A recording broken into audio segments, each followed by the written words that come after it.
evening, everyone. I just want to do a little housekeeping here. I hope everybody has chairs. We can get more in if more people come. The restrooms are just out and to the left as you go out that way. So those are important things that we need to know about, right?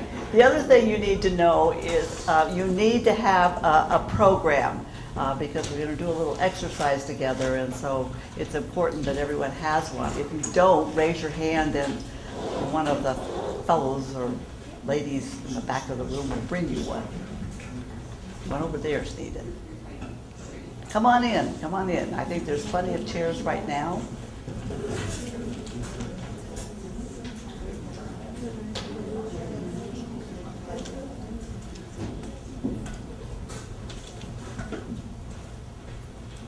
This is wonderful. Good evening, and thank you so much for coming this evening for this very important discussion. I'm Carolyn Hennings, and I'm the chair of Health Ministries at Trinity Episcopal Church.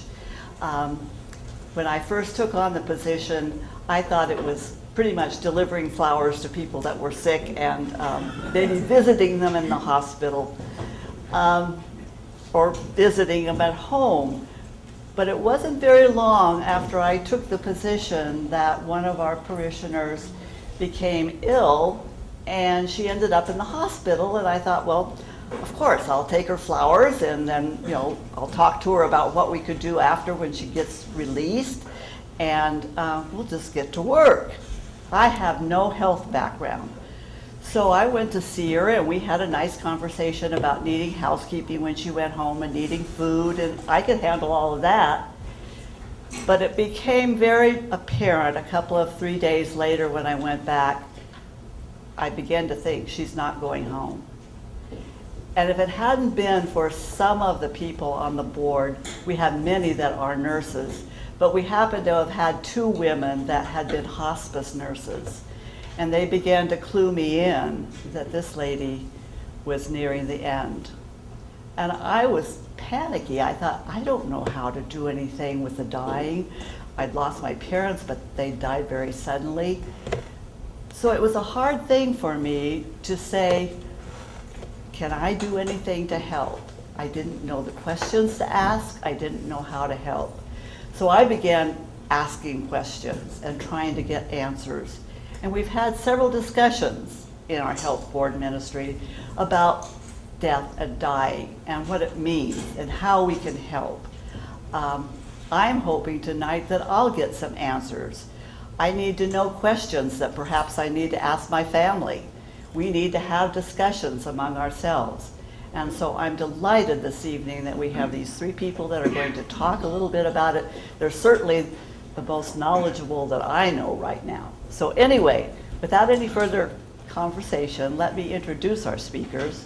We're pleased tonight to welcome Marlena Tomlin, who's worked for 3 years for Compassion and Choices as an end-of-life case manager for California.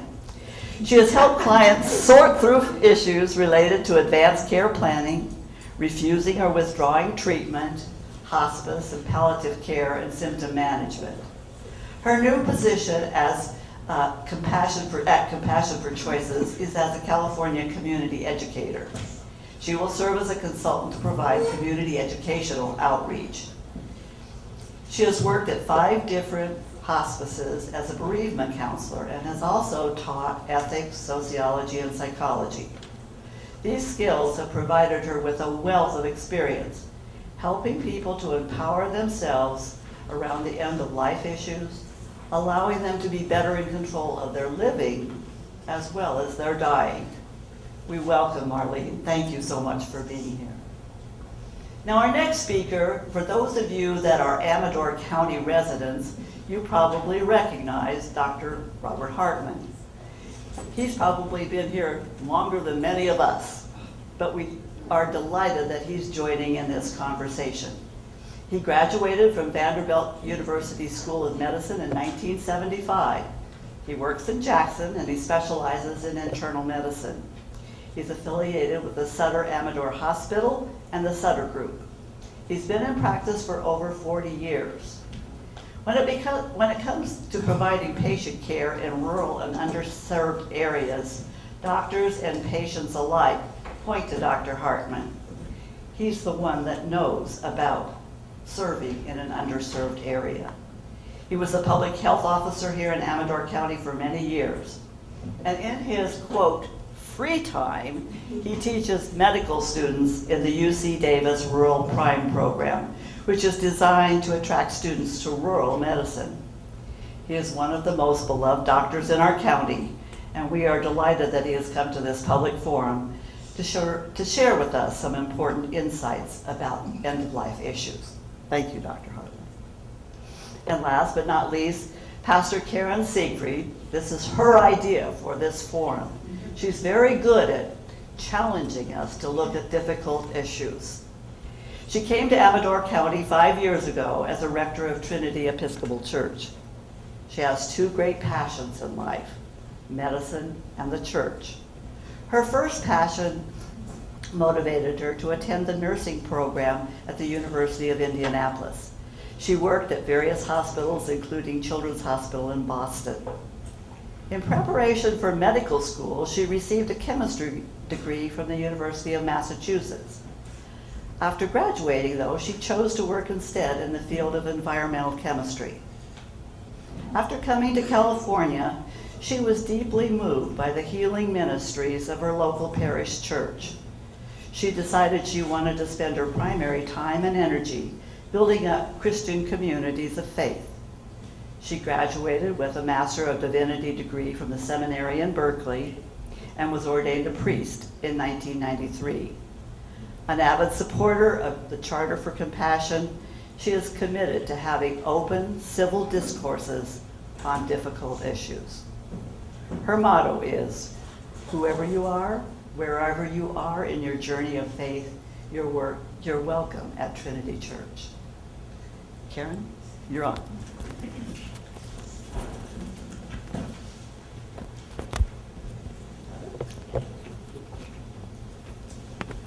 So I'm used to walking around when I speak, but I have two things now, so I'm kind of tethered to this little thing here. It's a delight to be here. And the motivation to really have this conversation today, it really came out of the Charter for Compassion.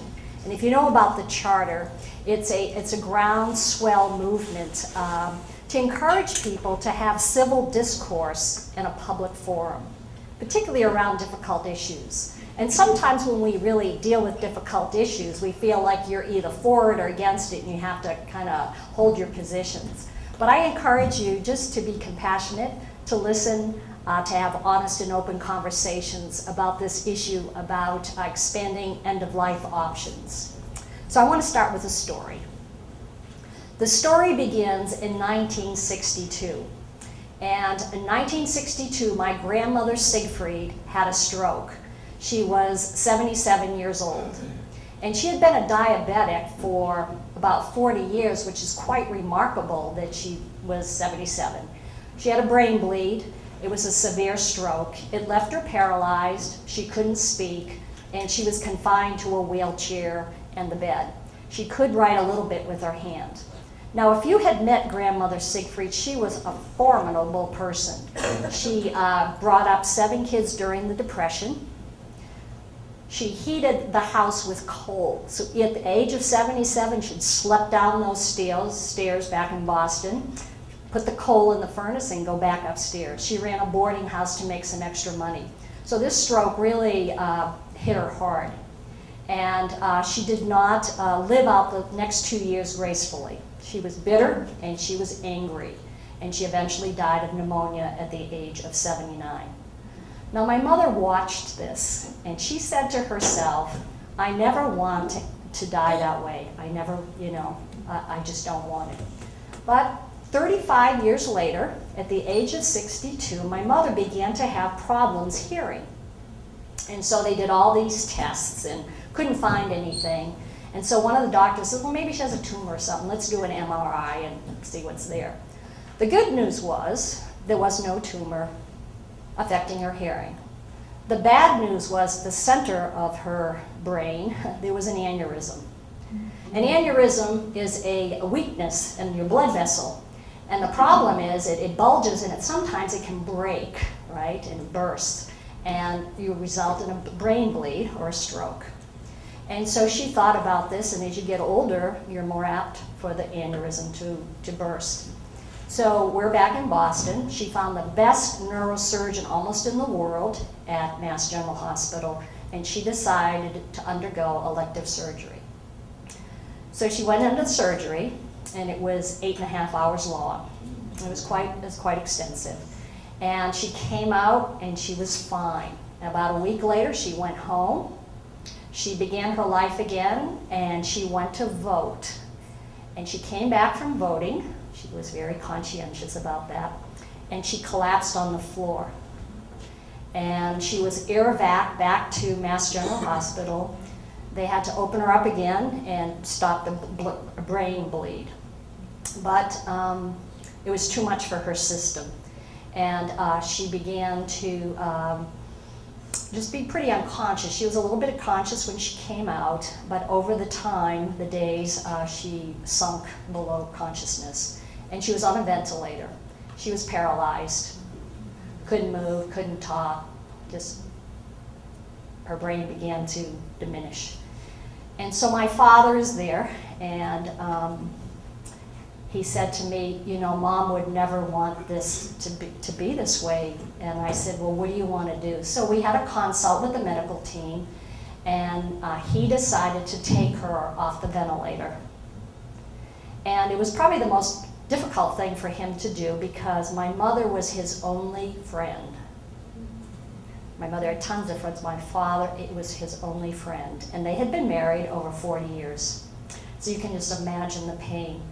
And so they took her off the ventilator and all the stuff, and about 5 days later, she died. She would have never wanted to have lived. And so I got to thinking about all this, and I'm thinking about,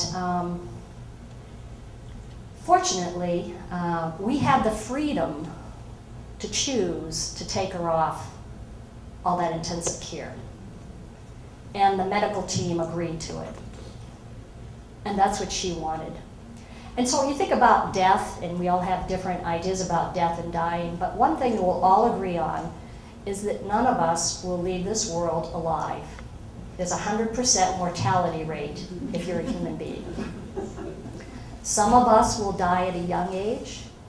Some will die at an old age. Some will die quick. Some will die very slowly and diminish. Some people will die peacefully. Some people will die painfully. And what we can do in response to that is have choices about how that dying process is going to play out. Now, some people will choose to have everything done, all the intervention possible. And some folks will choose to do nothing. Some folks will say, give me the drugs. And some people will refuse them. Some folks will say, I'm going to choose hospice. And other people will say, no, I'm going to choose the traditional hospital and I'm going to die in the hospital. There are some people out there that want another choice. And that choice would be when they are terminally ill, they have less than 6 months to live, to be able to obtain a prescription that when taken will allow them to die peacefully, with dignity and without humility. And that's what we're here today to talk about. So some of the questions that I ask myself as a priest, but as a citizen too, is should we have the freedom to control our own body at the end of life? Should we have the right to die without pain or humiliation in a dignified manner? How do we deal with unredemptive suffering that cannot be alleviated with medical intervention? And then finally, should we have the freedom to be able to take an aid and dying drug when faced with a terminal illness? So this is what we're going to talk about today. We're going to talk about the bill, AB 15, the End of Life Option Act. We're going to talk about the ethics, the pros and the cons. We're going to get a perspective from a medical physician and what he thinks about end-of-life issues. we're going to get a perspective from Compassion and Choices, which is an organization that cares and deals with all kinds of end-of-life options. And then we're going to open it up for discussion and conversation, because I want to hear your perspective. And you can ask any questions at this time. But so to kick it off, I thought we would do a little exercise. Oh no, exercise.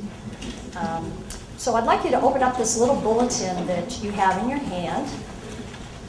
And it's on page 3, and it says exercise. So it's kind of a good way to begin to think about, well, where are we on the spectrum? We all have different ideas, right? And that's nice that we have different choices. There are some folks that are pacifists. They do not believe in ending life for any human being, right? So no war, no death penalty, nothing. And there are some people that are so much a pacifist that they don't believe in killing animals or insects. So let's take a look where you might fit in there, and I'll just read them kind of off. And we'll start off, are you over on the spectrum of being a pacifist in all situations? There might be some of you. How about when it comes to insects? Would you kill a bug that is biting you? One of those pesky mosquitoes? Or say that the bug is not biting you, but it is out in your garden, kind of chomping away at some of those vegetables that you're trying to grow. How about eating meat? Do you find that that's morally right for you, or are you a vegetarian? How about when it comes to your own animals? Do you think that it is morally acceptable to put a dog or a cat to sleep at the end of their life? Some of you might have had to do that. How about when it comes to just wars, Do you think you would personally participate in fighting a just war? So now you're getting into some a little different situation. How about the right to choose to have an abortion after rape or in medical endangerment to the mother? Where do you fall on that spectrum? Well, let's make it more general. Do you think a person should have the right to choose an abortion, just in general?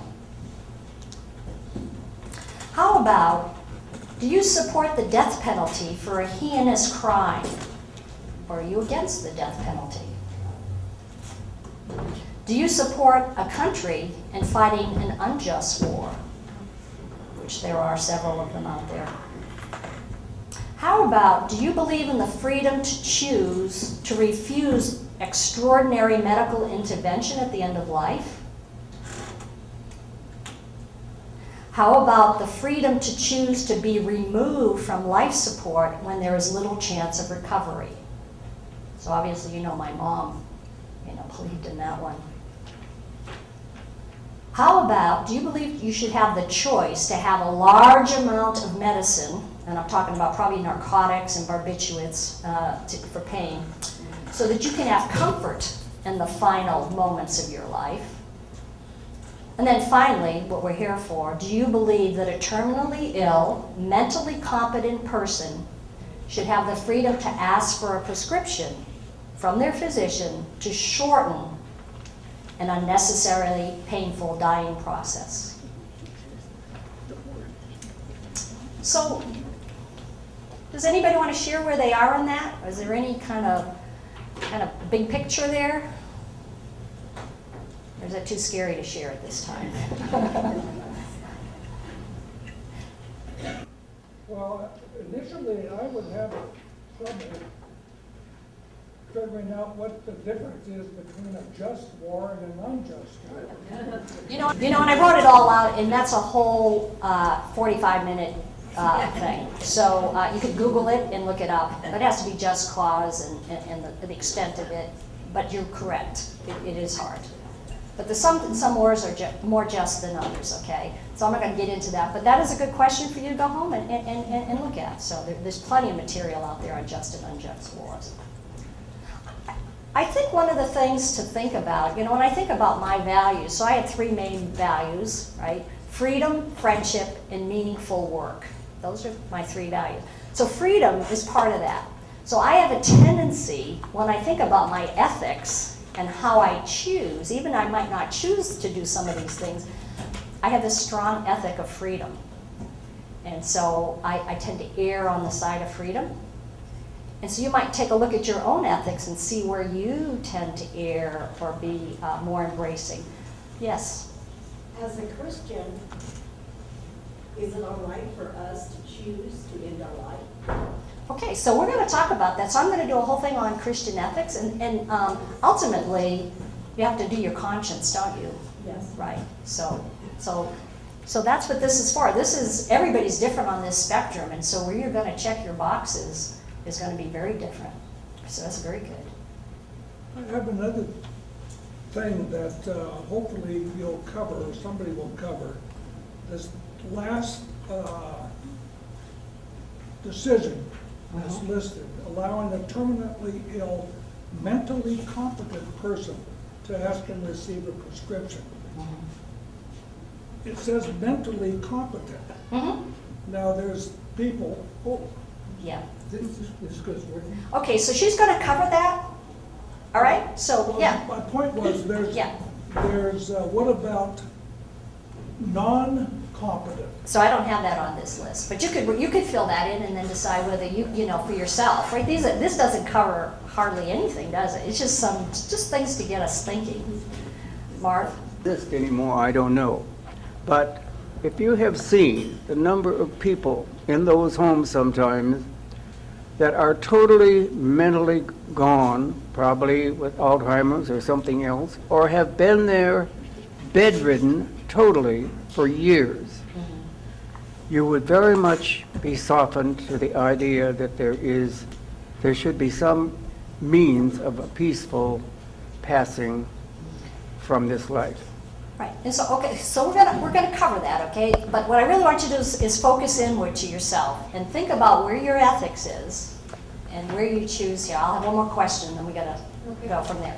Or input, not question, I'm sorry. Personally, I am very much on the side of personal responsibility and freedom of choice. In the end, it is my body, and if I find the short life that I have intolerable, I feel that I should have the choice to exit that life with dignity and relative freedom from pain.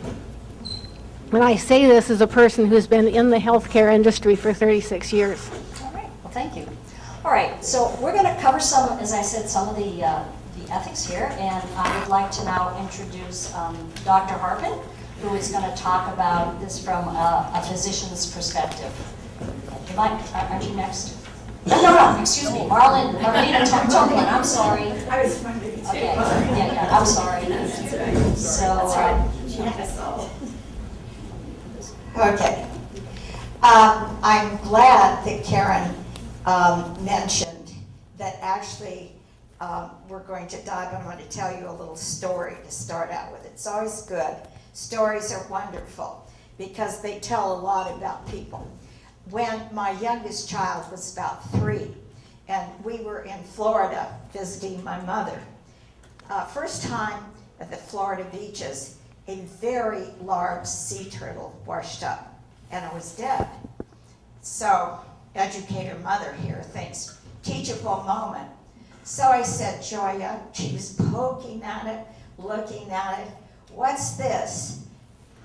So I said to her, Joya, the turtle is dead. All things that live die. And she looked at me very seriously, and she said, yeah, all things except me. Okay? So I want to ask, does anyone have a "except me" clause here? Because we often act like we do. And I think that Dr. Hartman will probably agree with that. It's a difficult topic to talk about. And I want to thank you for inviting me to come here. It's my pleasure to be here and to talk to you about end-of-life issues. I'm a certified thanatologist. That's a strange word, isn't it? Somebody's laughing over here. It is a Greek word, and of course it means the study of death, dying, and bereavement. And so I have had a wide range of dealing with people who were dying. In fact, 5 years of my career, I worked with dying children. Now that's a pretty powerful job. They were my greatest teachers about this because they seemed to be at ease with this, strangely enough. They seemed to understand it a little bit better than a lot of the adults did. But I work for Compassion and Choices, and I have a wonderful colleague of mine in Oregon who just died last Friday of prostate cancer, and he wasn't quite 60. He was a beautiful, loving, wonderful person. He had hospice there and did not choose the death with dignity law, even though he lived in Oregon. He spent 8 years of his career as a consultant talking with people all over the country. But when people would ask him, well, what do you do? What is Compassion and Choices about? I think he had an absolutely beautiful answer. He said, oh, that's simple. It's about being compassionate and allowing for choice. And I thought, wow, that says it. So Compassion and Choices is the oldest end-of-life agency in the country. And this bill that we're going to be talking about tonight is something that is fashioned after the Oregon's Death with Dignity law.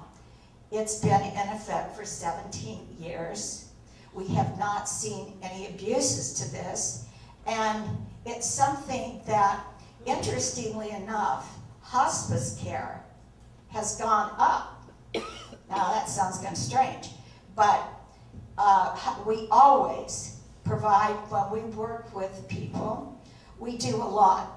We talk to them about how do you have that conversation with your doctor. That's a hard one sometimes. Now, I'm so excited, and I'm sure all of you know, that 2 senators in Washington, D.C. decided that they would get together. One was Democrat, one was Republican. One was from Georgia, one was from Virginia. And they said, I think we need to pay those doctors. We need to have a coding for end of life. So, come January, doctors will be paid as well as physicians' assistants. And there's a third one. What is the, who can sign, could say, we can have a conversation. Because how many of you, and I'm sure there may be other doctors out. I have a daughter that's a doctor. You have to, what do you get, 10 minutes? You know, rush. Well, it's very hard because the conversation is really not one time. It's an ongoing. It's, you are part of a continuum of care about your life with your healthcare provider. So, of course, one of the things I do is talk to people about advanced directives. Advanced directive is made up of 2 things. It's made up of a living will and your durable power of attorney for healthcare.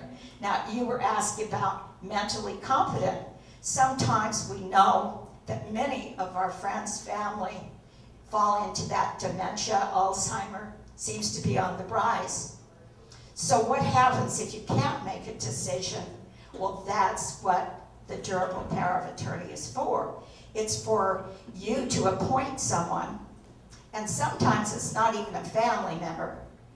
You have to sit down and have a conversation and say, if I could not speak for myself, if I were in a position, I would like to know that my wishes, someone mentioned your wishes you want to have known, that they would adhere to absolutely everything about your wishes, whether they believed in it or not.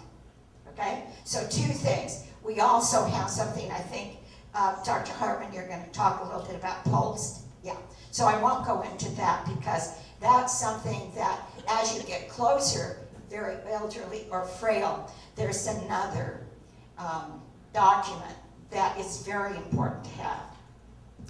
We also are there for people who lots of times are saying, in fact, believe me, I've had people call me. I had a man who was end-stage prostate cancer. He was in tremendous amount of pain. He's a very, very gentle man, lived in Sebastopol. And he called me on a Sunday and he said, I'm in horrible pain. And I said, hang up the phone and go call your hospice. He didn't think he could call hospice. And I said, they're the ones that are supposed to be there 24/7. But sometimes people don't know that. So we talk to them and we educate them about what is hospice, what is palliative care. Now, I think Dr. Hartman is with Sutter, correct? So Sutter has actually come up with a wonderful plan. They have a beautiful palliative care that's kind of an interim. Because for hospice care, you have to have a prognosis of 6 months or less to live, and which is the same thing for the bill that we're going to talk about, that is now before the assembly. So the fact is, you've got to be actively dying in a sense. So it's not something that, and we talked about, I think in your program, it talks about the perimeters. You need to be actively dying. It is not something that, so a terminal condition with a prognosis of 6 months or less to live. But the palliative care says, wow, we get palliative means, of course, comfort care. We can give you this comfort care without having you to be eligible for hospice. So what we're finding is palliative care now is a new discipline. It has been only around for 15 years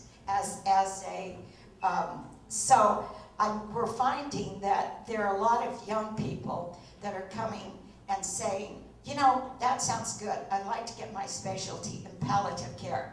Because of course they take care of many, many things.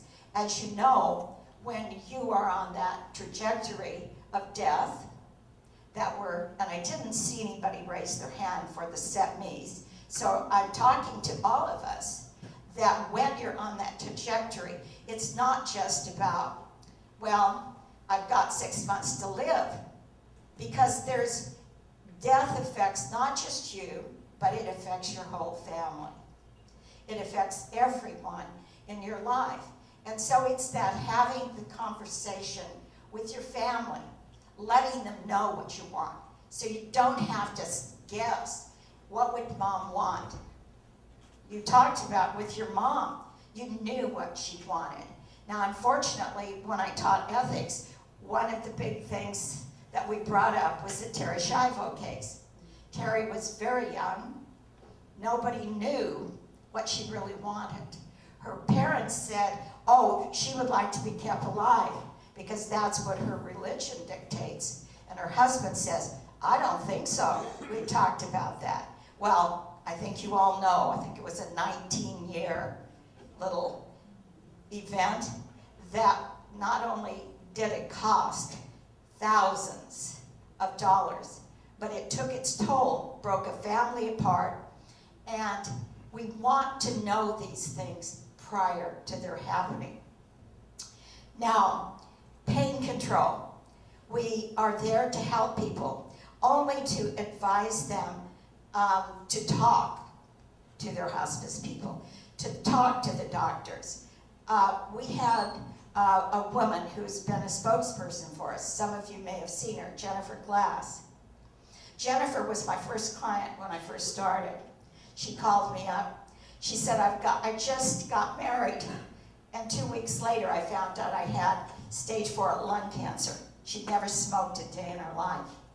It was the non-smoking lung cancer. She did everything, as she said, I want to do everything I can to prolong my life, but nobody has the right to prolong my dying. Well, she just died 2 weeks ago. She was in hospice. She was home with her husband there and her cat, but she did not get to die the way she wanted. The last 2 weeks of her life were very, very painful. She finally did a palliative sedation. For those of you who don't know what that is, it's basically you have more and more of a drug, generally speaking, morphine, and you do go into a coma and you don't eat or drink. She came out of the coma 2 or 3 times. She was frightened. She was in a lot of pain. And her husband said this is not the way she wanted to die. So we're hoping that this bill can pass. We'll talk about it in my next round, exactly a little bit more about it. Went through the Senate, and it was called 128. Now it is a bill that is in the special session in the Assembly. It's in the Public Health and Finance Committees. And so I'm going to hold off on that. And then we're going to give you plenty of time at the end to ask questions about exactly what the bill is like. It is basically based on the Oregon bill. It's called End of Life Option Act, and it is similar, but it actually has more safeguards. One of the safeguards is that it protects not only the physicians who prescribe, but the pharmacist who fills out the prescription. It also provides for a translator, and there is something where you have to not only have your 2 doctors, and they both have to agree, there has to be a written and an oral request, but also you have to have a private conversation with that doctor so that there's no coercion. So anyway, I think my 15 minutes is up. Thank you very much. I think you're actually 4 minutes early, and as my wife says, I can talk forever, so I appreciate the extra 4 minutes there. Start with a short story. My wife is here. Mel Wells sitting over in the corner. And that is, we have a pillow agreement. And the pillow agreement is if something happens, like a severe stroke, we're going to put a pillow over our mate's head. With this bill, we won't have to do that.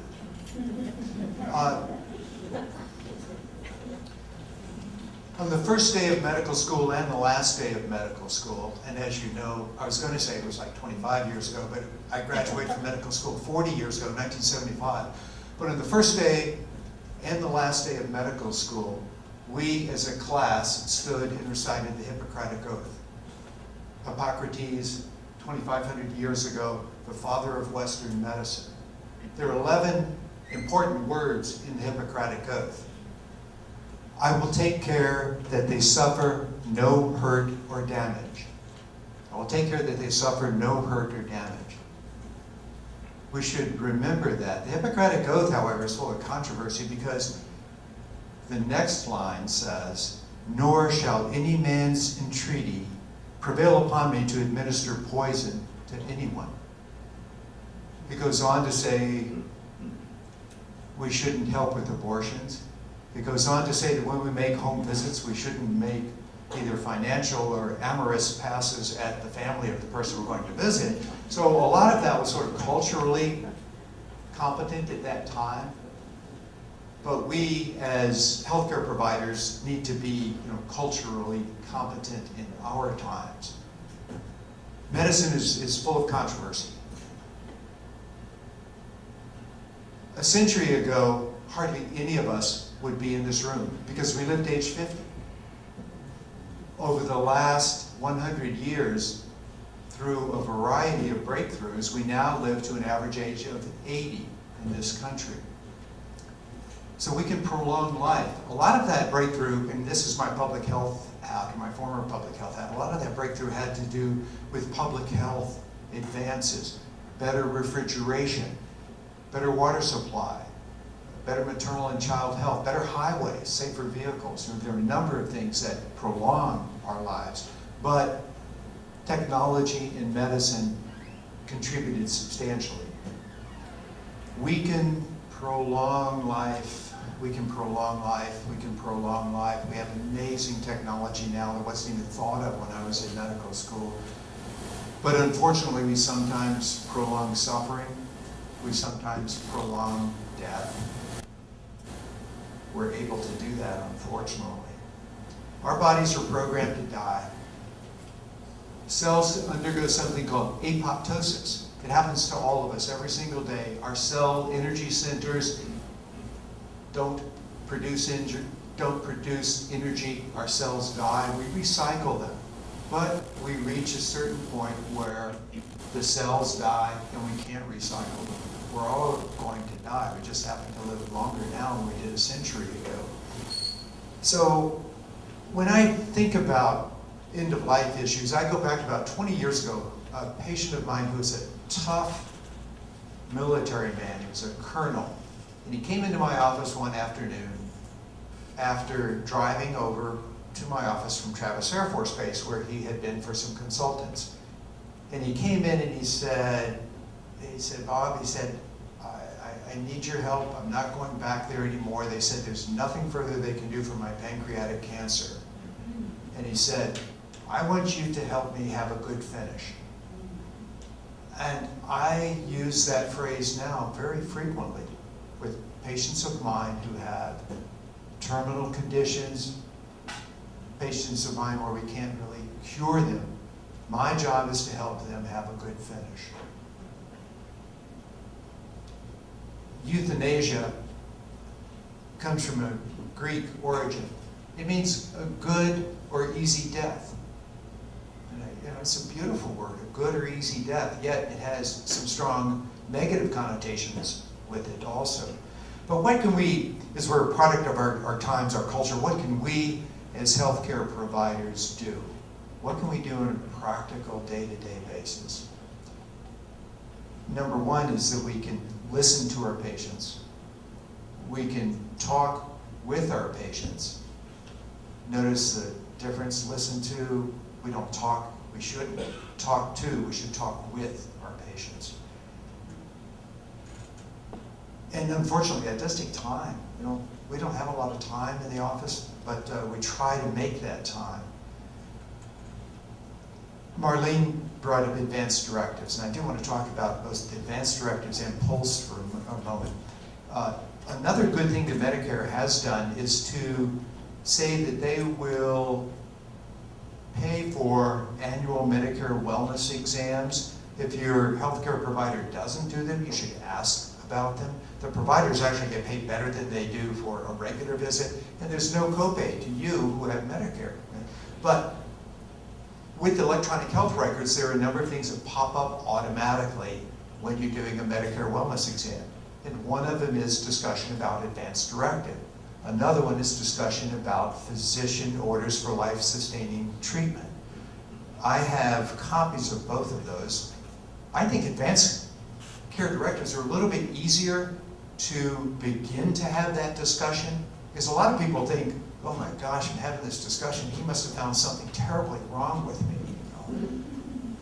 But we all need to begin to introduce these concepts pretty early on. Even if it's 10, 15 years down the road, it gives you the opportunity to talk with your family, with your friends, with your church, and an opportunity to get a little better grasp of that. So anyway, advanced directives. Oh, by the way, I have a batch of copies of these up here. All of us should have advanced directives for healthcare. You do not need an attorney to do it. You can do it yourself and have it witnessed by 2 others. Basically, what the advanced directives do is to say, as Marlene pointed out, who gets to make your decisions? Most of the time, my patients say, oh, my husband will do it or my wife will do it. Well, legally, yes, that's right. Your husband or wife can do it. So I say, well, what if your wife is with her hiking group in New Mexico and something happens to you? You can't make the decision. Who's next? Oh, my daughter, but make sure it's the 3rd daughter. I don't talk to the 2nd daughter. Needs to be spelled out. They're little quirky things that you think are going to happen that never happen the right way. So I think the most important thing in advanced directive is who. Many advance directives, particularly those prepared by attorneys, also deal with other issues. If you have a significant illness that is incurable, documented by 2 physicians, take me off any care in 2 days. Cremate me, bury me, donate my organs. There are a number of things that you can have in advance directives, but I think the most important is who makes decisions. So anyway, I have a whole batch of blank ones if you don't have any. I keep these in my exam rooms so that I can bring them up, and that Medicare Wellness, or electronic health records, reminds me to do it.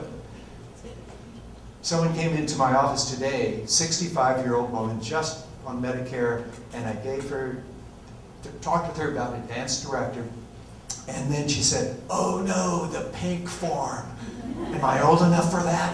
Well, she's not old enough for the pink form. Anyway, Marlene made reference to physician's orders for life-sustaining treatment, and it's important. It's better than the old California Medical Association form that said, "Do nothing, do everything." That's all it said. Do nothing, do everything. This one talks about CPR. Do you want CPR or do you not want CPR? Same as the old California Medical Association form. But then it gets into more detail. If you don't want CPR, do you want comfort care? Only comfort care. Give me pain medications, give me sedatives. Or do you want limited intervention? Which can mean, yes, you don't want to be put on a ventilator, you don't want to be shocked, but you do want to be treated if you have, say, a pneumonia. That intravenous fluids, intravenous antibiotics could get you back to your baseline, back to where you were. And then in a very important portion of it is the artificially administered nutrition. How do you feel about artificial nutrition? Feeding tubes, either down through the mouth into the stomach, feeding tubes that can be put in surgically into your stomach. Do you want that forever? Do you not want it at all? Do you want limited intervention? These things are really very helpful. Whenever I make home visits, I'll ask the family if I can go wash my hands, and I go into the kitchen because I look to see if these are on the refrigerator. They're pink so that emergency personnel can see them and see them quickly. So we have to listen, we have to talk. Hospice is absolutely wonderful. Hospice in Amador and Calaveras counties, very, very good organization. It's easier for us to talk about hospice now than it was 25 years ago because of the hospice thrift store. People drive by and they go in and they recognize the name because hospice is in the paper. Fundraisers. I know several of you work there, and we really appreciate that. It has added to that culture of change where it makes it easier for us to talk about hospice because people recognize the word. 25 years ago it was really difficult to bring up hospice. People thought, that's it, I'm gone. Everybody's giving up.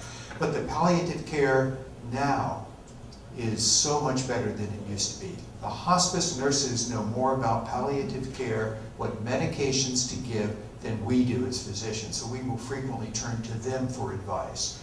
And in some ways, as Marlene referenced in terms of morphine and of sedation, hospice is actually a passive aid in dying. Sometimes people certainly do die earlier, sooner than they would naturally because they're getting large quantities of morphine because they're getting sedatives. But to watch a person, as was described, to watch a person starve is really very, very difficult. Someone cannot take in nutrition, and families will say, well, are they going to die in a day or two? No, unfortunately, they might last a week or 2, 3. It's extremely difficult. Before we get off hospice, don't forget medical marijuana. I do make medical marijuana recommendations. Sometimes it's absolutely wonderful. I had a woman who was in her late 60s who had metastatic breast cancer into her bones. It was extremely painful. And she started drinking 2 cups of marijuana tea per day. And it was almost pain-free. So we need to remember those adjuncts. A lot of physicians don't like to write prescriptions for medical marijuana or recommendations for it. I think it's excellent.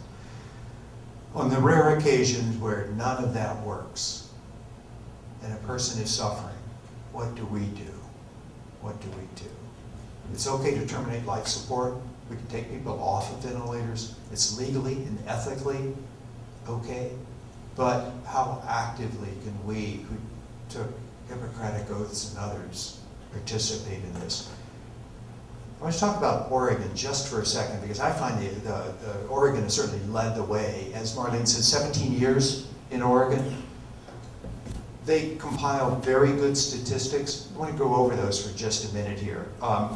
Since the Death with Dignity Act started and statistics began to be kept in 1998, there have been 1,327 prescriptions written for the Death with Dignity Act, and 859 people have taken those medications to end their life. That's 50 a year on average. And actually, the early years there were very few, and as recognition of the bills, recognition of the use of medications in certain situations increased, the numbers are going up. So just last year, there were 155 prescriptions written, and 105 people took the medications. That comes out in Oregon to be 0.3% of all deaths, or 3 out of every 1,000. In Amador County, as health officer, I would review, for 16 years, I reviewed every single death certificate. That would mean that the Death with Dignity Act, if it was in Amador County currently, would probably be used by 1 person per year. It's not very many. So there are not a lot of people who are availing themselves of this. But at the same time, it's very important to have that there. Most frequent end-of-life concerns for these people who have gotten the prescriptions: loss of autonomy, decreased ability to do activities that made life enjoyable, and loss of dignity.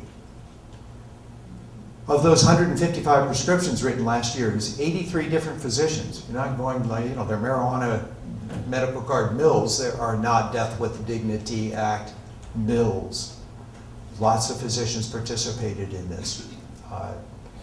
Average age of the person who took the medication, 71 years old. Males greater than females by 53 to 47%. Now, what did they choose? What illnesses did they have? As expected, a significant number of them were cancer. 78% were cancers, but 8%, and this number is rising, 8% were amyotrophic lateral sclerosis, or Lou Gehrig's disease, which is a terrible way to die. Muscular paralysis, you can't handle secretions, you can't breathe. I've taken care of many patients with the ALS. It's not good. Next is chronic lung disease. People can't breathe. COPD, lung problems. Heart disease after that. 1% were AIDS, HIV/AIDS.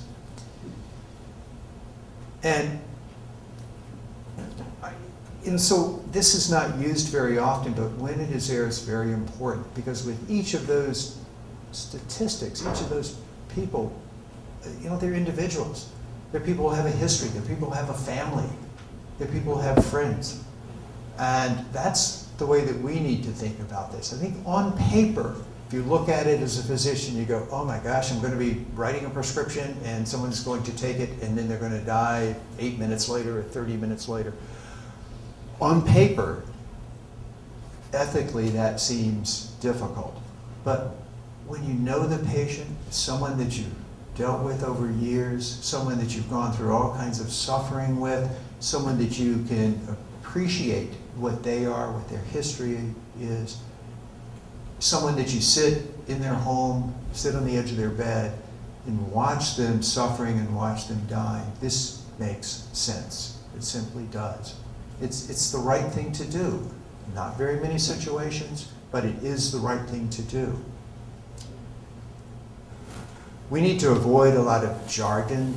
There was an editorial opinion in the Bee a couple of days ago, and Marcus Breton said, "What are we doing where we're going to have physicians killing people?"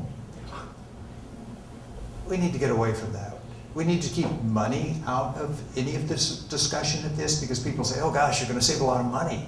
Well, no, that's not the right approach. We really need the humanistic, the ethical approach. We need to avoid all the death squad discussions. But the main thing, I think, for us as physicians, is encompassing the totality of the patient, recognizing their past, their history, their life, their family, and recognizing that it's important for us to help them have a good finish. In preparing for this, I also looked up some laws in other places. There are 4 states that have laws on the books now. Washington, Oregon, Vermont. Montana passed this, but I think it's still in the courts in Montana. Oh, it's out of the courts New now? Mexico. Oh, okay.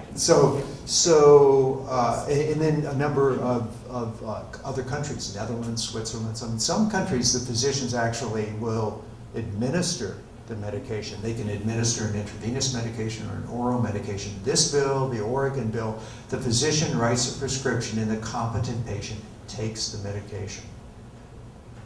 So they are making that decision. So there's maybe a fine distinction there, killing a patient or not killing a patient, but we've got to avoid that jargon.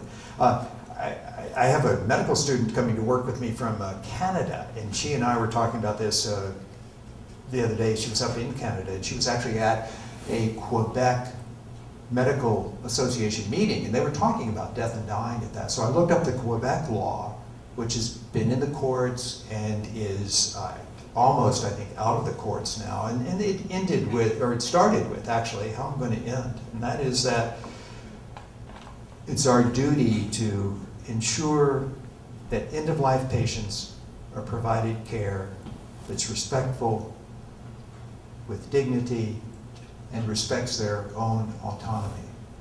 So I'm in favor of it. So earlier, somebody asked the question from the audience here, should a Christian or should a religious person have the freedom to choose an end-of-life option? And I think that's an excellent question to ask. What I'd like to talk about now are ethics and principles. And then at the end, I'll talk about pros and cons. Now, I know that some people here are non-religious, some people are Christian, and so I'll try to make it as general as possible. But since many of our laws in the United States are Christian-based because we were founded as a Christian nation, much of the principles about end of life are integrated into our laws. So I thought it would be important to talk about that. And I also know that here in Amador County, there's quite a few people who turn to the Holy Scriptures to get some of their ethics and principles. So I will cover what some of the important things about that is. So I could talk for hours on ethics, and we don't have that time. I have 15 minutes. So I'm going to boil it down to 4 principles, which is a little different from bigger picture ethics, but I'll have 4 principles that I think that people from the major religions of the world think about when they talk about end of life and how we should proceed. So I'm going to give you the 4 principles. The first is the sanctity of life, right? And this comes from the belief that all persons are created in the image of God, and thus every person is of great value. And that value is maintained throughout one's entire life. So when we look at people, and that's why I had you do that little exercise, who can be, ended, whose life can be ended. You got to think about that. So the sanctity of life is one of the principles. The second principle is the path of compassion. So basically, Christianity has 2 great laws: love God, love your neighbor. It's about compassion. Everything else is commentary. So if you get into all this belief structure, that's fine, but it has to be based on compassion. And when Jesus looked out at the crowds and there were so many people who were ill and they were oppressed and marginalized, he had compassion on them. And so what did he do? He healed them. He used his gifts of healing. And he also spoke out against injustice, because much of injustice causes great pain. And so for those who follow in his footsteps, we too need to have compassion. And so one of the things that I often ask, and I particularly asked this when I was directly involved in medicine, what is the most compassionate thing we can do in the face of suffering? And what would we want to have done if we were experiencing great suffering? What kind of compassionate? So what kind of compassionate action? So that would be the second principle, sanctity of life, the path of compassion.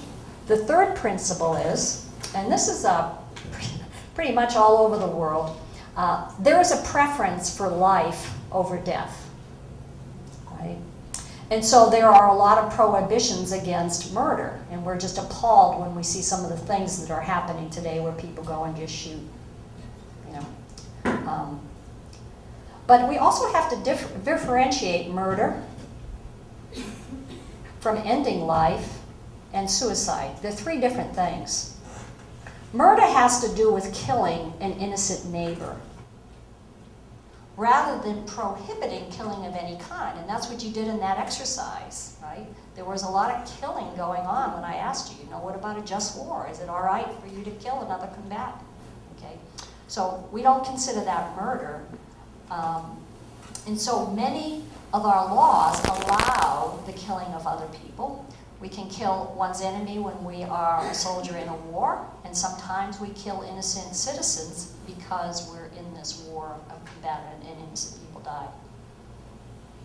In some states, and it's becoming fewer and fewer states, we can kill a person if they are convicted of a heinous crime.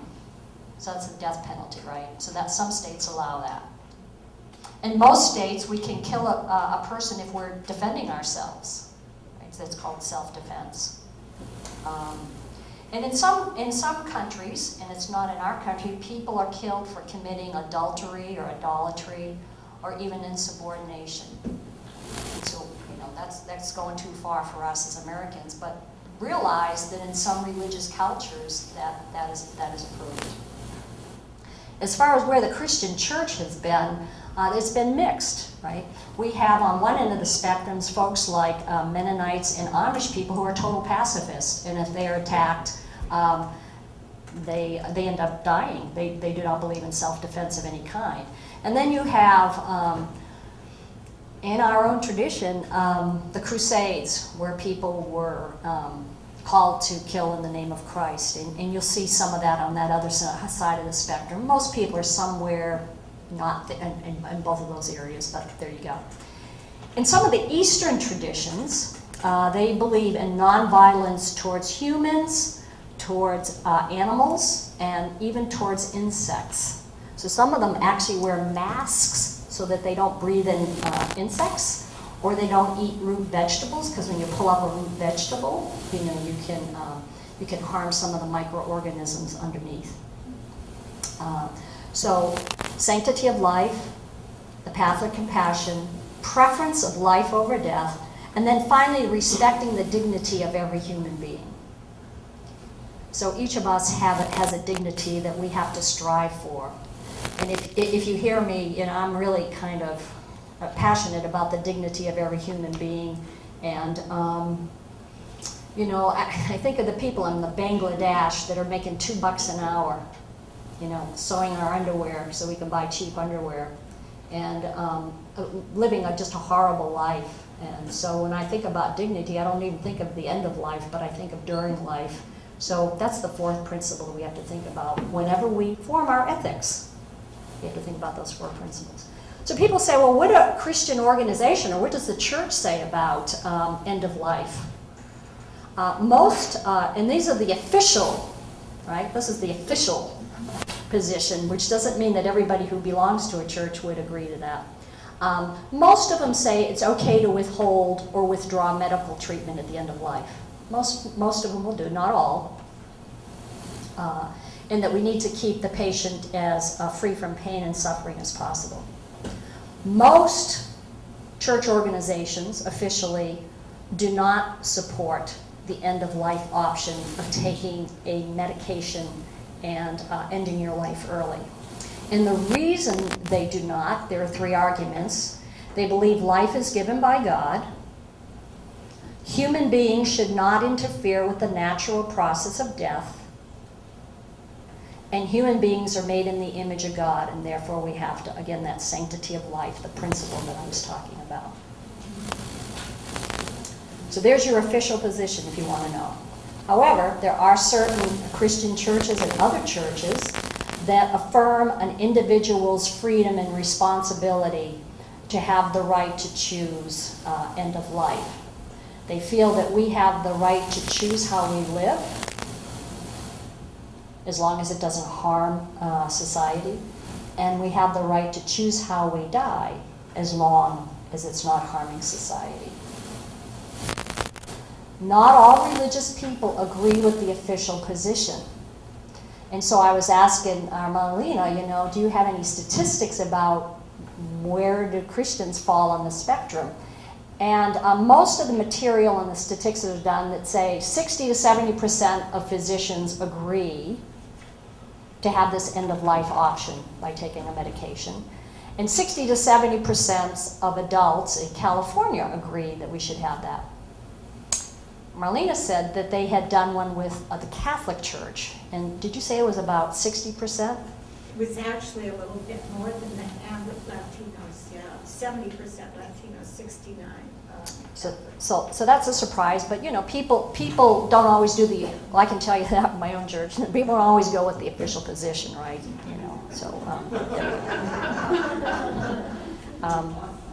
And there are people of faith that say the end-of-life option in California will not lead more people to die, but it will lead to fewer people suffering. And another thing they say is we already interfere with the natural process of death. Every time we do this medical intervention, we are interfering with the natural process of death. So when people say, well, don't interfere with the natural process, well, we already do it. If you go to the doctor, you're interfering to some extent, right? Just saying a few words about philosophers. Thomas Aquinas in the 13th century is the one that kind of set the principle that continues today. And he condemns suicide because he said it goes against nature, it injures people, and it violates God's authority over life. And this is the religious position that most people will argue today. During the Renaissance, and now you're talking about the 16th century and on, people began to question that. Other philosophers said that there are situations in which it is morally permissible if the good afforded to the individual outweighs the loss to society. And so I think there are several philosophers who would go there. Now I want to get into biblical ethics really quickly. There is nothing about end-of-life decisions in the Bible as we are talking about today. The average lifespan back then was about 40 years old. Very few people died of old age or some of the situations that we're talking about because there wasn't medical. If you had Lou Gehrig's disease, I don't even know if they had it back then, but most people died from childbirth or infants who weren't able to survive early childhood. They died of hunger because of either poverty or famines. Many, many people died because of war. And they also died of poor health, like diarrhea and stuff. There just wasn't, very good sanitation. Now, the Bible does not explicitly condemn suicide. And there are about 7 instances of suicide, and they're kind of interested if you take a look. I'll just say, a few of them were soldiers. And the soldiers were about to be captured, and they did not want to be tortured. And so we're talking about Saul, for instance. And so he had his armor bearer give him a sword, and he fell on a sword. And I think that's probably the most relevant, that people don't want to die a torturous death at the end. So these are soldiers that would do that. You have Samson, who sacrificed his own life. He knew he was going to die by doing what he did, destroying and trying to kill the enemies. And he's actually looked at as a martyr, but you could say, well, isn't that martyrdom kind of a suicide? And then, of course, you have Judas, who, after he betrayed Jesus, was so ashamed, did himself in. There's another part in the Bible, it's called Ecclesiastes. And it talks about there's a time to every season under heaven. So there's a time to be born, and there's a time to die. There's a time to plant, and a time to pluck up what is planted. Time to kill, a time to heal. Time to weep, a time to laugh. So then the final thing, is it final? Well, no, because I have the things. Sin. Isn't it a sin to do this? So sin is alienation. Whenever we're alienated from ourselves, we're alienated from each other, we break a relationship, or we're alienated with God, that is called sin. I'm not talking about little picadillos or things people do, but sin is really a state of alienation. And we find ourselves in that state, from time to time. So there is one part on the spectrum that says this kind of end-of-life option is a sin. Because God is the author of life, and the taking of life ought to be in God's hand. And any interference with that rule causes alienation or break. There's another side in the spectrum that would say, and Paul said this in Romans, I am convinced that nothing can ever separate us from the love of God. Nothing. So, I will leave that to your own theology, but I wanted to bring them up because you see there is a spectrum here. And finally, I want to end with the pros and the cons. And I think it would be helpful for you to do your own homework and to come up with yourself.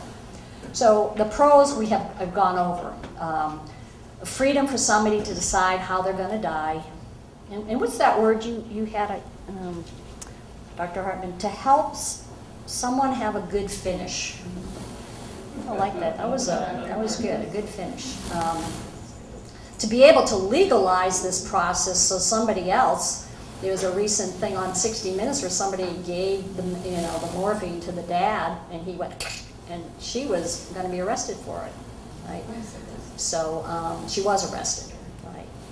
And but it really has to do with compassion at the end of life. So those are some of the pros, right, for this. It makes it an option. Some of the cons, and I think there are cons, especially for people who have this conscience about it. They see people choosing to end their life, and they can't separate that from other kinds of suicide, and it's very painful, especially if one of their members of their family does that. That can be difficult if you don't have the same ethics as the family member who does that. So I think that's hard. I think that in our culture we have this disrespect for human life in general. I was talking about the Bangladesh people, but you can put it in any country. There are people that are pushed off on the margins. And so there is a concern that some people would disrespect older people at the end of their life and try to encourage people to do this when they might not want to do it on their own accord. And that's why this bill has all those precautions in place where they have to have a private conversation with somebody. But we could get into this culture of death where we disregard people at the end. So we have to be a little careful. And so I would see those are the pros and the cons of that. And you need to make your own list up. And from there. So I've done my part. Marlena, why don't you continue? Well, I'd like to also tell you two stories again. Stories are good because we all have stories of our life, every single one of you. My husband always says, wow, how do you know those stories? He said, I don't ask any of those questions that you ask. So the two stories I want to tell you, one of my closest friends of 30 years, she and I did not live, we at one point lived in the same state, but each of us moved, and she thought she had a diagnosis of MS. Well, it turned out that was a misdiagnosis, and she did have ALS. And so as soon as she said that, I thought, oh boy. And she said to me, I want to ask you something. Will you be with me in the end? And so, of course, I said, yes, Nancy, I'll be there. So I didn't give it a thought. Several months passed. She tried all kinds of alternative things. She, I think, even went to Brazil with a healer down there. And she came back. She happened to live in Portland. And at the time, I was living in Hawaii, and I was just getting ready to come back to what we call the mainland. And I get an email from Nancy's sister, and she's saying, Nancy's at a point where she's made a choice, and she would like you to come. Now, here I was getting ready to travel to California. I was not getting ready to travel to Oregon. But I rearranged things, and I spent 19 days with Nancy. That was 4 years ago. Nancy chose the death with dignity law, primarily because she didn't want to choke to death. She had 2 children in their 20s, and she didn't want them to see her choke to death. And so I was there to help with her 86-year-old mother, several of her siblings, and to kind of get everybody on board with her. Now, Nancy waited really, really long time. She was completely bedridden. She had 24-hour care. She could hardly speak, but her mind was very sharp. Nancy died. She wanted to be outdoors, so we put the bed outdoors. Her son, who is my godson, curled up next to her and held her. And she took her little cocktail. Now, remember, she has no hands, and this is a law that says you have to take it yourself. So she was able to use a straw, and she could suck it. And she died so peacefully. And all of the people that were there were touched by her peaceful passing. We were so grateful that she did not have to choke to death. Now, the other story I'm going to tell you, I'm sure you've all seen Brittany Menard. She was the 29-year-old woman who lived in California. She had an inoperable brain tumor, the worst kind possible, glioblastoma. Is that right? Yeah.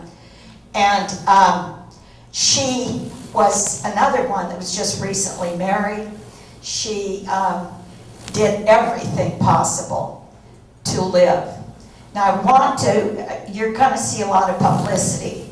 The newspapers still call it the suicide bill. There are an awful lot of people that call it the suicide bill. Just let me give you a quick definition. Suicide means you've got a choice. You can live or you can die.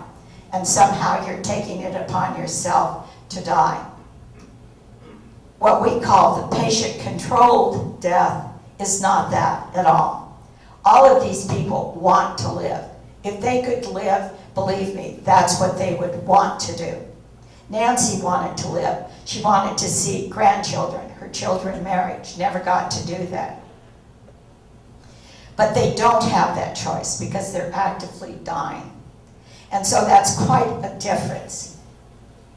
We don't ever refer to it as suicide. Suicide is a choice to either live or die. And it's usually by someone who is in a great deal of emotional pain. Now, part of this new law is to prevent that because they don't want people. That's why the mentally competent part is in there. There are plenty of instances where somebody has come in and wanted, and when they have to have these 2 physician, one written, one oral between 15 days, that's part of making sure that that person is mentally competent to make this decision. If it's somebody who is in great emotional pain, then the doctor is obligated to give all options. And that person would not be capable of making choice at that point. Not someone who is, and I'm not talking about depression if you find out you've got pancreatic cancer. I'm sure you're going to be depressed, but I'm talking about long-term depression that can be treated. That's a whole different thing. Someone who has dementia, someone who has Alzheimer's would not qualify for this bill because they would not be able to make those decisions. Now people say to me, well, why don't we allow those people? They're really suffering. But the fact is, we're doing this very carefully and cautiously, and it's a step-by-step process. I loved when Karen said the dignity of people. The whole fact is you can die with dignity without this bill, of course. But the fact is we value life, highly value life. And so we want everyone to be valued. And that's why we give a full range of options for people. Those options are always talked about.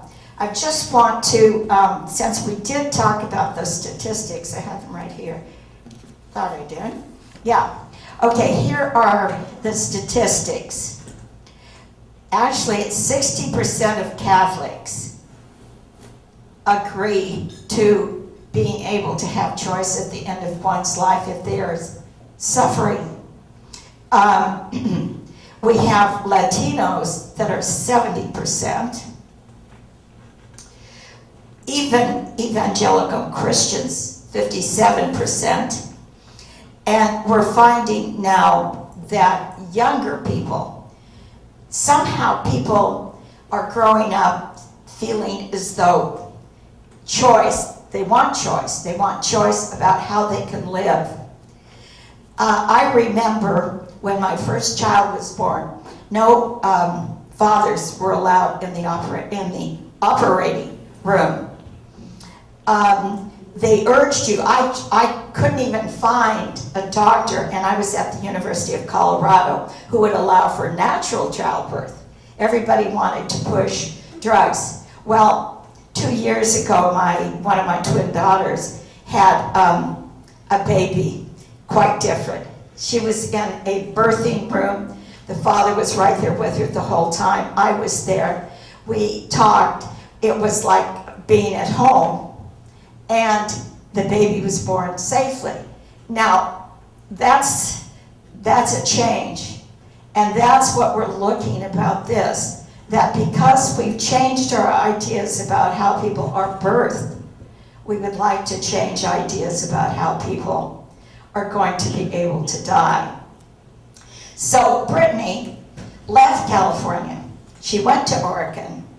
And unfortunately, her family had the wherewithal to do that. Because you have to get, of course, a house. You have to find doctors there. You have to do a lot. But the fact is, she was able to do that. And her wonderful husband, Dan Diaz, I've been with in Sacramento. And he is carrying on her wishes. That was her dying wish, that her mother and her husband would be advocates for this bill. So indeed, they both are. Now, am I through, or do I have a few more minutes? Good, okay. So, we feel like the new bill, by the way, is this, it's going now, it passed through the Senate, no problems. Then it got to the public health bill. And what stalled it there were some Congress people, or some assembly people, who said their own beliefs kind of got in the way of their voting for the bill. And so the people who started this bill, Susan Eggman in the assembly, and Lois Volk, who's one of your people close by here, from Davis, and Bill Lonnie, who's in my district in Monterey. All of these people said, you know what, we're gonna pull the bill, because if we lose in this committee, and it was the health committee, and the bill will be dead, and we may have to go to the ballot, which is a much more expensive process, by the way, not just to bring it to the voters, but the state has to come in with a lot, as well as the people sponsoring the bill.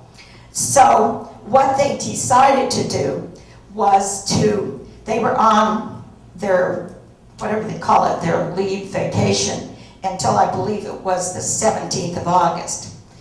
The governor has something called a special session, and the governors are allowed to do this, to put through certain things that he wants to do, in his case that haven't been already discussed. And a lot of these things have to do with the health of the citizens of the state of California. And so they decided that they would go ahead and table SB 128, which was the Senate Bill 128, and call it the ABX 2-15. It's still called the End of Life Option Act, but it is now going next week. You'll probably be getting some information on this. It will be going to the Public Health Committee, then it will be going to the Finance Committee, and then it will go to the full Assembly for a vote. Now, there's been lots and lots of discussion about this bill. And so we have until September the 11th. After it goes through the Assembly, it must go back to the Senate. The reason it goes back to the Senate is they've added a couple more safeguards as a compromise, putting some more safeguards in for some of the people who say, I think we need a few more. And one of those is making sure that you have a private conversation with the doctor, that nobody in your family is there to coerce you.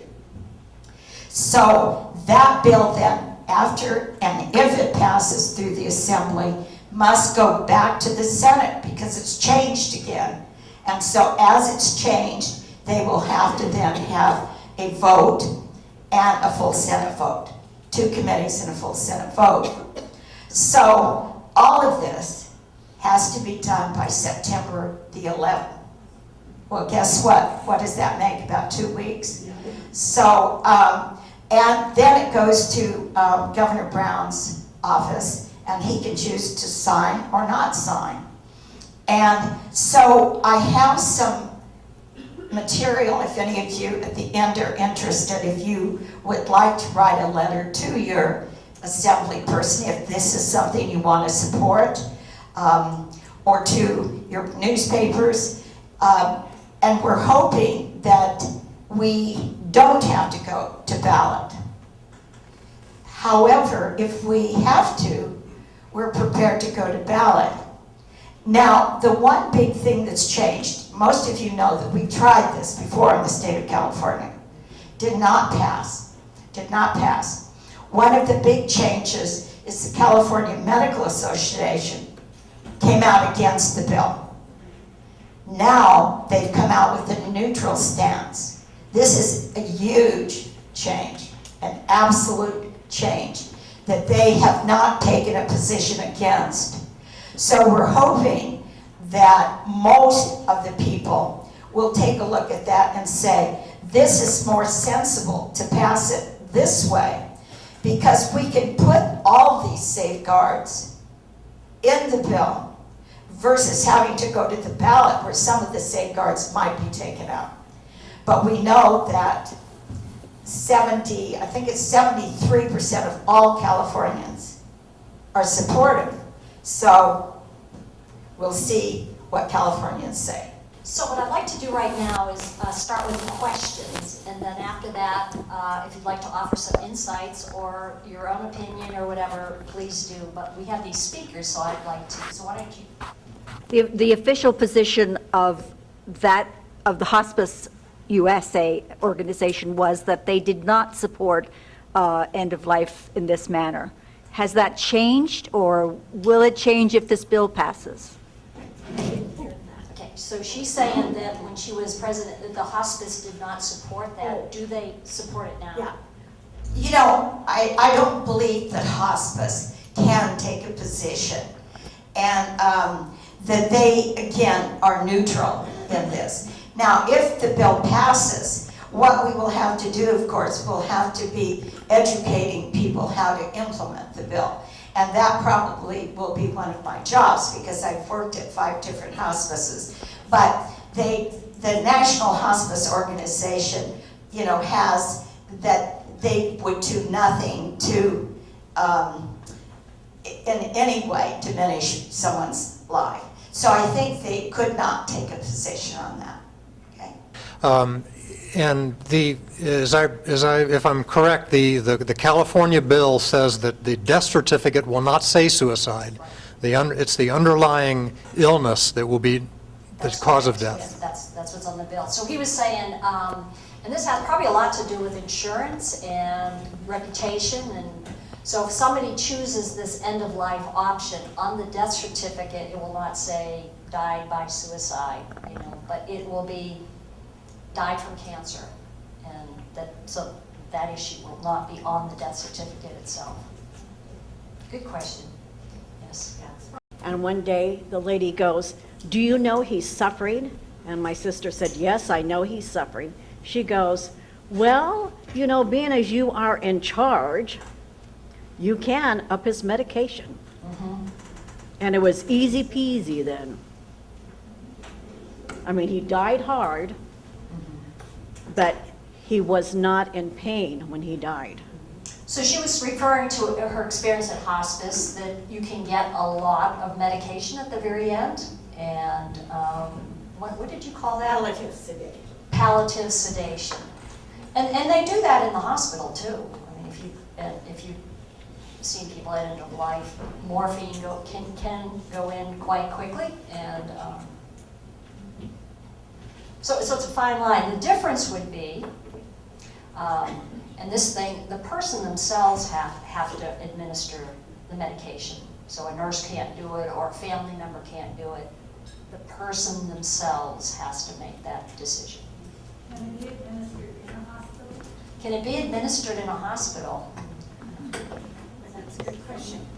Actually, if the bill passes, hospitals have the option to opt out. In other words, if it's a hospital that would not support it, they can opt out, and the person would have to go to a different hospital.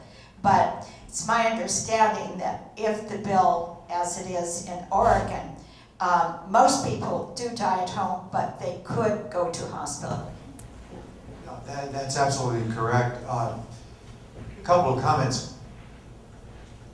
In Oregon, when the physicians write the prescription and it's given to the family member, only 17% of the time is the physician in attendance at the time of death. And so it's suspected that family members would be, in some of those cases, would be people giving the medication.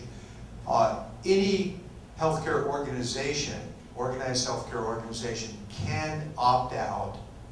So, for instance, Sutter could opt out, or Dignity Health could opt out. And then there are provisions in the law that says none of their employees, I'm an employee of Sutter, none of their employees could take part in the Dignity with Dying, end of life. But there are also provisions in there that say, if you as an individual physician cannot do that because of your organization, or because of your own personal ethics and beliefs, that you need to refer to another physician. That you will make sure that if that's the wishes of your patient, that you will refer them to someone else, so you can't block that. There's some interesting things in the Quebec bill. The province of Quebec has those same provisions, that as a physician you have to make available to the patient, if you yourself don't participate, another physician who will. And as Marlene said, 2 physicians with the consent separated by 15 days. Those 2 physicians can then request a 3rd physician, a psychiatrist, to have an evaluation also. The Canadian bill is really interesting. There are a couple of things in there. One says that if you are in an institution, the institution has to provide a private room, which hospitals are heading that way in the U.S. that we've got most of them private rooms, but some aren't. They also say in the Canadian bill that if the physician, for any circumstances, notices a significant decline in a patient's health, and the patient has an advance directive, part of the law is that the physician has to bring the advance directive back up for discussion. So, I know I'm kind of wandering around from the initial comment there, but I think that there are a number of protections in the bill for organizations or protections in the bill for healthcare providers. This cannot be mid-level providers, cannot be advanced practice clinicians such as nurse practitioners or physician's assistants. It needs to be an MD or a DO who is the person doing the prescription. We really didn't talk about what the prescription is. In Oregon, it's barbiturates. And pentobarbital. It's secabarbital, which is the old, some of you will remember Seconal, sleep aid. Okay, and the second one is pentobarbital, which is really Nembutal. So basically, it's putting you to sleep, but you're using doses that are significantly, massively higher than what you would take previously, in the old days to get 8 or 10 hours of sleep at night. In all of the Oregon, there's concern about would you vomit it up and then wake up. And in Oregon, there have been only 6 cases where people have had emesis, and last year there were none. So it's very rare. The average person dies within 8 to 30 minutes in the Oregon experiences. And when you read about the family's descriptions, the descriptions are ones that are really peaceful. They fell asleep, we were with them right at the end, we were holding their hands. It's really what they wanted. That's the most important thing. Any other questions? Amar? I have a question to this extent. I'm not satisfied that maybe the bill goes quite far enough, or how you would go far enough. With the case I had of a brother-in-law who had treatment I'll repeat it. for lung cancer for years. And finally it reached a point where they just sent him home. They said, there's nothing more you can do. He laid in bed saying, crying, I can't breathe. I can't breathe. He was suffocating to death. And then he lapsed into a coma. So he's talking about his brother who is dying, can't breathe, lapsed into a coma. So after lapsing into a coma, of course, he was not mentally alert or alive, and the decision was his. He couldn't make the decision. That's correct. He lived for a week, suffocating to death, because no one had the right to put him to sleep. Right, and that's one of the things about Brittany. She had stage 4 brain cancer, and she lived as long as she could, but then when the seizures started and the extreme excruciating headaches, she took the medicine because the law requires you to be able to do it, and your brother, when he went into a coma, he didn't. So you're right, this bill would not allow him to do that. It's part of the safeguards, but you're right. So you have to take it at a certain point, right? Karen, there are a couple of things. I have actually been at the death of someone actually in Oregon, and it's an interesting thing that I want you to know just the way the advance directive, it's not something cast in stone. It's a process.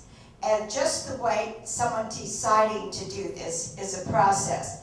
But you can change your mind at any point.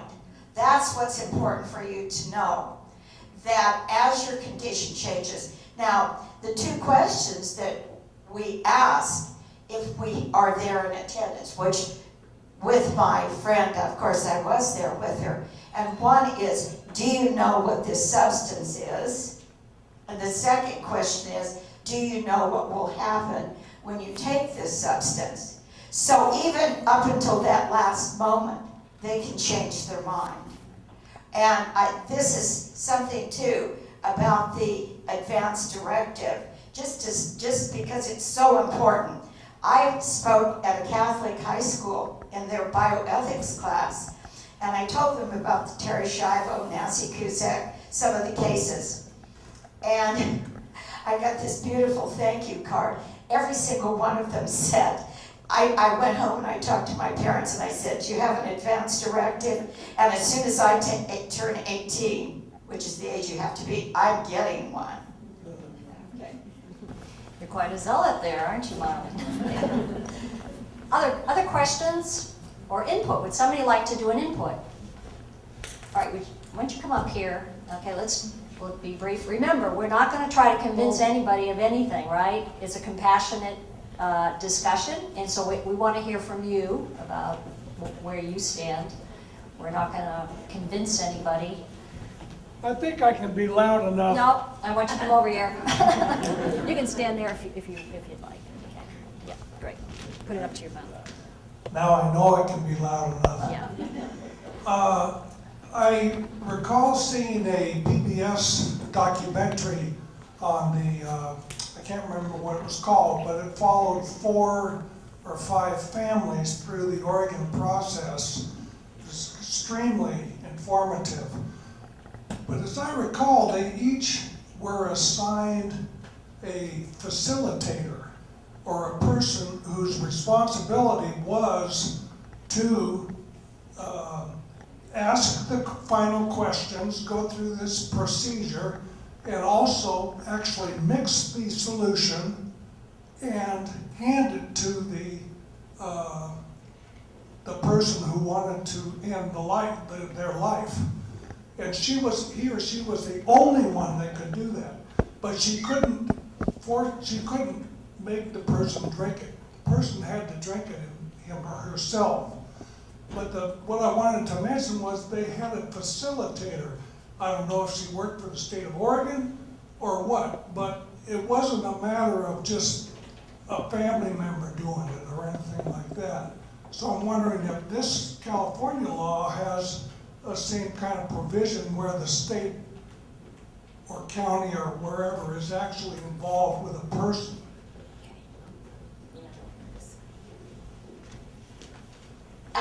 I would love to find out what that documentary was. I'm not familiar with that. Some of you may know How to Die in Oregon. You may have seen that documentary.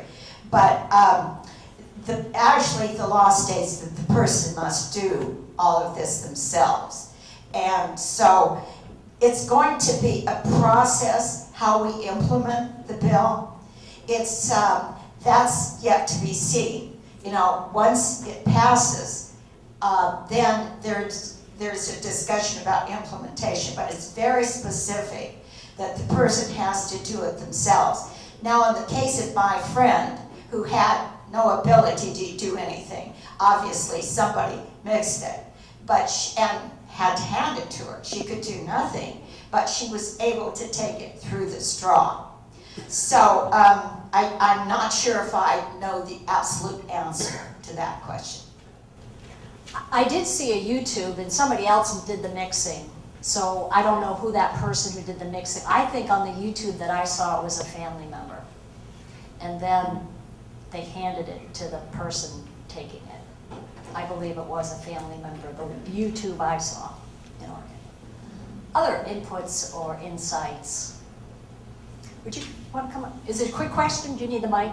Coincidentally, the night before I go to Oregon to visit a good friend of mine, a dear friend of mine who's in hospice at this time. She's a long friend who lived locally and went to Oregon for just this reason, so that she could, at the end of her life, be able to have the dignity of choosing how and when she died. And so I'm a great supporter of this because it's not, as these other examples have shown, the first time that I've known someone who did this.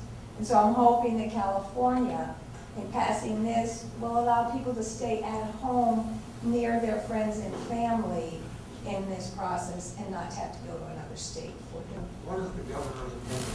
What is the governor's opinion, I'm assuming, of California? Interesting, isn't it?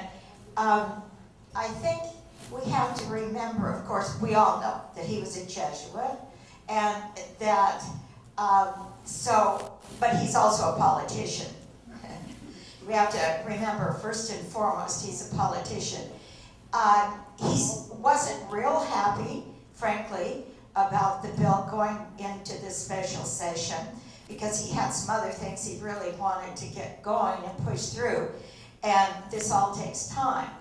But I think when he gets the word that the larger percentage of Californians want this bill, I think it is very likely that he will sign.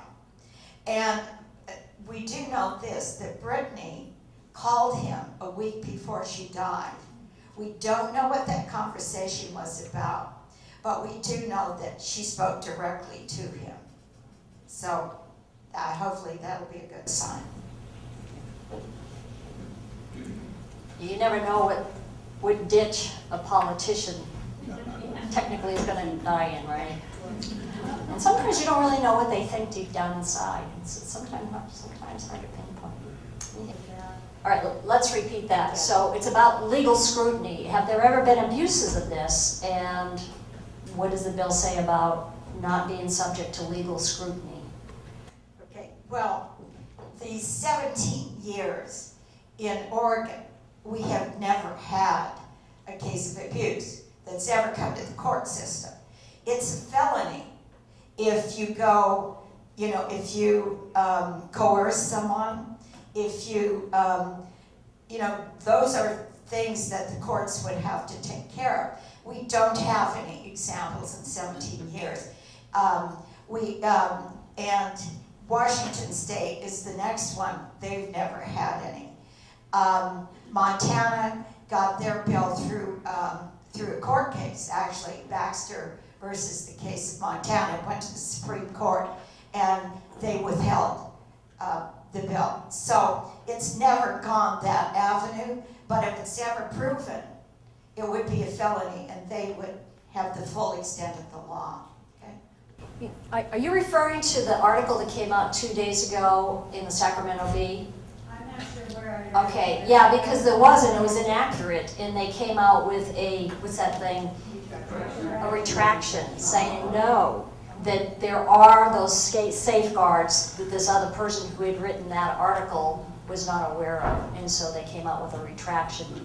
So I think it's in, what, Steph, was it in this morning's paper? It was in this morning, and really referring, yes, it's, if you want to look into it, you have to do it legally. It's not like it's publicized on Facebook, right? But you can do the appropriate investigation. So good. That's a good question, right? Anything else? Norm? My oldest daughter was 3 days short of being 22, and they buried her on her birthday. And she had epilepsy for a couple of years, I guess, and she was trying to break herself with the medication.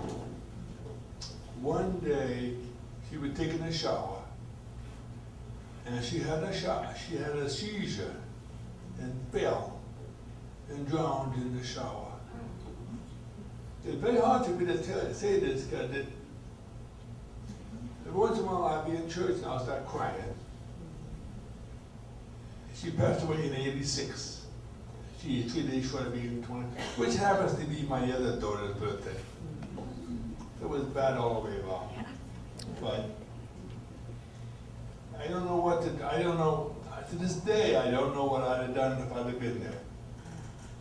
What happened, I wasn't there.